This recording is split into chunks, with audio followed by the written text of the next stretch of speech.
Dear Mami Sat, bago po isalaysay ang aking kwento na napakalungkot, ay taos puso po akong magpapasalamat sa inyong programa na Dear Mami Sat. Sana ay makatulong sa akin ang mga payo ninyo sapagkat napakabigat ang pinapasan ko ngayon. Isa po ako masugid na taga-subaybay sa inyong mga content at isa rin po akong content creator. Mami Sat, itago ko lang po sa pangalang Mil. Tubong Bicol po at sa edad kong 16 years old, dito nagsimula ang aking kwento. Lumuwas na ako ng Maynila para magtrabaho. Sinama ako ng kakilala ng pinsan ko. At aminado po ako, Mami Sat, sa sarili na grade 6 lang po ang tinapos ko. Kaya ang trabaho na nakuha ko ay all around. Okay naman po miya napasukan kong trabaho at pagtagal din ako ng mahigit 1 taon. Sa sweldong 4,000 lang ang sahod. Minsan ako ay tindero ng bigas at minsan gulayan at karnihan. At kahit papaano ay nakaipon naman ako. Isang araw, Mami Sat, nagpasya na ako na umuwi muna dahil may sakit ang mama ko. Ang natanggap kong balita ay may tumubong bukol sa dila niya. At nang ako'y nakauwi na, dinala namin siya sa doktor at ilang bisis din kaming balik sa doktor. Marami ng laboratory at marami ng gamot ang pinainom pero walang alibyo. At ang sinabi ng doktor sa amin na sakit ng mama ko ay cancer.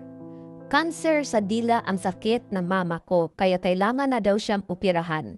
Pumayag naman ang mama ko at private hospital kami dinala. Success naman po, Mami Sat, yung operasyon.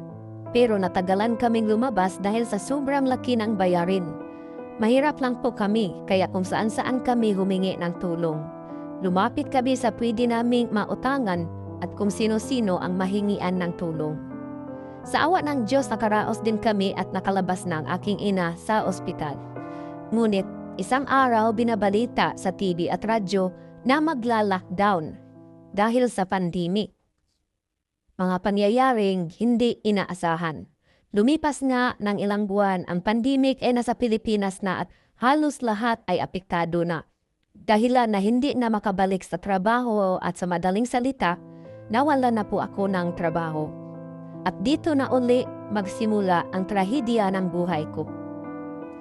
Habang ang mama ko ay napapalakas na, panahon din yun ng kasagsagan ng pandemic at lockdown, lumipas lang ang ilang buwan ay nakasakit naman ang pangatlo naming kapatid. May sakit siyang asma. Medyo malala ang atake niya kaya dinala namin siya sa ospital. Alam nating lahat na napakahirap ang ma-ospital sa panahon ng pandemic, lalo pa ang sakit niya ay asma.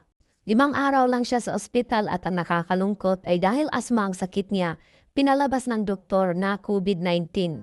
Umaasa kaming makauwi siya malakas at ligtas.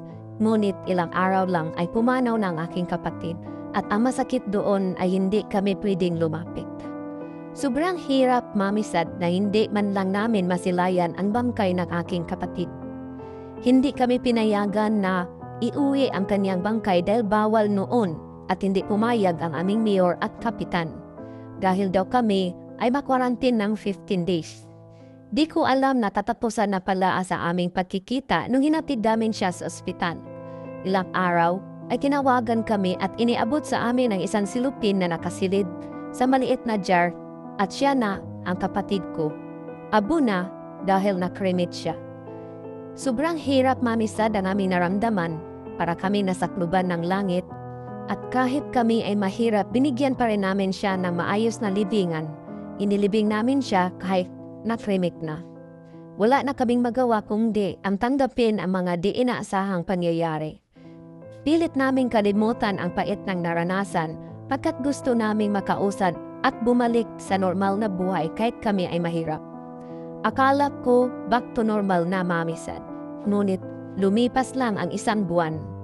May dumating na namang isang pagsubok na akala namin ay wala na.